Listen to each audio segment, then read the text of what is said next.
all of Hannah Brown's men have officially been revealed. With the Facebook posting that went out shortly after the Bachelor finale, we were given names and hometown locations, but nothing else. Not to mention, a few of the guys released never made it to the show. Let me in!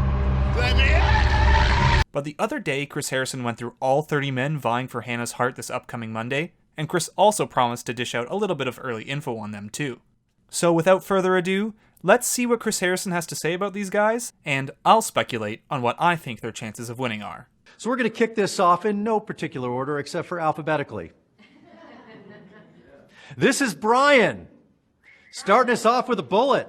So first up is Brian. Also good to note there is no producer influence on the order of these men, it's all going to be given out alphabetically. Brian, a math teacher from Louisville, Kentucky. And I gotta say, these updated photos are way better than the blue screen ones released on Facebook. Look at the difference between this shot of him here and the blue screen photo they took on Facebook. He goes from, "Did I do that?" to, "Yeah, I did that." Really lost it over Hannah. And I mean he lost his words. Yeah. Apparently he lost his words over Hannah. Not sure if he has an awkward fumbling of his words when they first meet, or that's just a way of saying he was rendered speechless. His chances of winning, I'd rate at low. Haven't seen much of him at all in any of the previews. Next up is Cam, who we have seen before. He received Hannah's first rose, which I'm still assuming means he's got immunity right off the bat. Let's see what Chris has to say. The hip-hop star out of Texas A&M, he doubles down on night one. And I think you're going to enjoy his hip-hop artistry. So by doubling down, this for sure means he's going to be doing more rapping. And by the looks of the previews, this is pretty much confirmed. Chances of winning? 0. If you've seen my preview video, he's got more screen time beefing with other dudes than he does cuddling up with Hannah. Next is Chasen, and apparently Chris is a fan. Chasen. Chasen is one of... Wow, look at that smile. He's a pilot, and one of 2 that are going to be on the show. Very little screen time, my gut is telling me low chance of winning. Then there's Connor J. Let's move on to Connor, or Connor J, as we like to call him. Comes out of limo speaking the language of love. Surprisingly, the language of love is actually Klingon. Again, little screen time so far, low chance of winning. Connor J is followed up by Connor S. Well, look, you knew someone was going to make a Colton reference on night one. There were a couple references. One, of course, there's going to be some sort of a fence-jumping thing. Yep, Connor's making a fence-jumping joke in his entrance. We've seen that in the previews. Also, this text came up. Who will get the first kiss? We know Connor gets a kiss night one.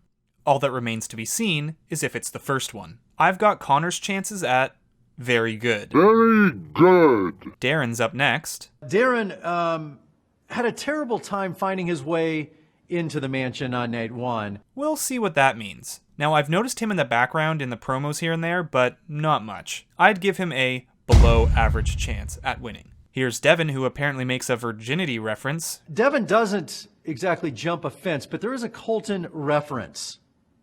Virginity on night one.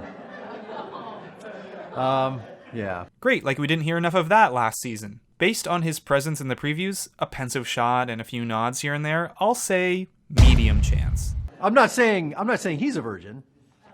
I mean, a guy like, look at that look. That's no virgin. Dustin's up next.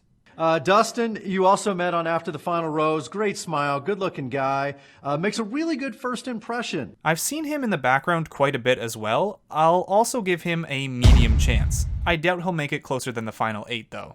Dylan, we've seen here and there in the previews. If you know anything about Hannah, Southern, definitely in touch with her roots, definitely in touch with family, so is Dylan. Definitely makes a connection. Okay, I'll take your word on that for now. Still haven't seen enough for me to get too excited though, so I'll label him medium. Now Garrett, we've seen a lot more in the previews, getting all naked with Hannah. How about this? Birmingham, Alabama? Do you know where Hannah's from? And he's from Alabama too. I'd give him a high chance of winning. It's way too early to tell, so don't take my word on it, but we know he gets a one-on-one and some screen time. Like this shot where he gets yelled at by Luke. I've been nothing but truthful, and you are not gonna mess it up! This guy I could easily see fitting into a top 4 scenario, which is really all I'm trying to gauge at this super early point before actually seeing the men on night 1. So, yeah, high chance. Grant is unemployed. Nope. In all seriousness though, this guy does make it a few rounds because I have seen him in a kilt on this group date. Also, way better photo here than what the blue screenshot gave him. So his real score is... still low. Hunter's a pro surfer. Not seen anything from him so far, so I'll give him one extra very low. Then there's my guy, Jed. Please don't be a douchebag. Please don't be a douchebag. Please don't be a douchebag. Please. Have we ever had a bachelorette where you don't have the guy and the guitar? That's Jed. He's the guy with the guitar. We've seen that in the previews. Not to mention, we've seen him a lot. But not so much as to overdo it. We get that perfect little dose. And he's my number one at the moment. I'm really hoping he lives up to my expectations night one, but anything can change. For now, frontrunner. Joe is the box king. All right, everybody, we have royalty in the house. So he has a special delivery for Hannah on night one, but will she return to sender? Oh, he's this guy. Hannah, this package isn't complete without you. He's gonna get Hannah's heart racing, but I think it's in more of a heart attack way, so I'm going to say low chances. Then there's Joey, who we saw in the sleuthing report. Has kind of a Jersey Shore vibe. Nope. Just kidding. We know he makes it to a group date, but other than that, I haven't seen much from him, so I'll say below average. Oh boy. Then there's Spicoli. Uh-oh. You can see in Chris Harrison's eye he's had enough of this guy.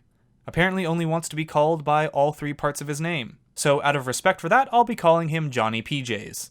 Bet little Johnny has the cutest PJs around. But yeah, if you've ever seen Fast Times at Ridgemont High, kids, if you haven't, Google it, look it up. It's a must-watch before you watch John Paul Jones. All I need are some tasty waves, cool buzz, and I'm fine. Well, we know he makes it past night one because... It's John Paul Jones all the time. I shortened it to JPJ. He allowed that to happen. Clearly, you know he makes it past night one. But I'm marking this guy, see you in paradise. Jonathan, a pizza server. Yo, claps for this guy. Serving's a tough job. He serves at a pizza joint here in LA. So he also has a special delivery for Hannah on night one. Let's hope he makes it more than 30 minutes or less. Haven't seen much of him, so I'll give his chances at cooked. See what I did there? Kevin comes in knowing Hannah. He did his research. Kevin, who apparently comes in having done research on Hannah. Could be creepy, but if done delicately and minimally, it can show interest and invested time in trying to get to know someone. However, we do know that Kevin makes it far enough to ride off in an ambulance on a group date, so I'll mark him medium chance. Alright, here he is, Luke P. We've seen him a bunch, we've talked about him a lot, let's see what Chris Harrison has to say. There is more drama on this season than any season we've ever had for show. Now, I'm not saying it's the most dramatic season ever. I would never say such a ridiculous thing. Yeah, so Luke's going to be at the center of a lot of drama. Whether that's self-induced or not, he's going to be there. We've seen him angry and yelly and all over the previews. I'm marking him, please don't make it to hometowns. Based off what we've seen in the previews, I know he's going to make it far, I just hope it's not to hometowns. Then it's second Luke, Mr. Steal Yo Hannah. I can take Hannah from you anytime that I want. He made the joke about going down south at the Bachelor finale. Night one, he didn't try to rebound from that. He doubled down. Oof. I'm marking him villain. He'll cause some drama and probably putter out somewhere in the middle, I'm guessing. Matt Donald. He's not a good singer, but maybe you'll think his tractor's sexy. She thinks my tractor's sexy. I'm giving him tractor emoji and microphone emoji, aka low chance. Mateo's next. Cute thing, Hannah trying to say Mateo with her accent and then asking if she's saying it correctly. Pretty sweet moment. That does sound cute, but with how little I'm seeing of him, I'm giving him a below average chance at winning. Matthew. He's a car bid spotter. I don't know what that is. Ooh, I'm thinking it's a guy that goes to car auctions and points out all the people bidding, like, hey, auctioneer, that guy's bidding. Anyways, I'm giving his chances low. Then there's Mike. Chris Harrison calls him Big Mike. We've seen him quite a bit in the previews and know he's getting a one-on-one. He's that guy that everyone just kind of likes in the house, but will Hannah love him? Is he the best friend? That's what he may have to fight. Ooh, okay.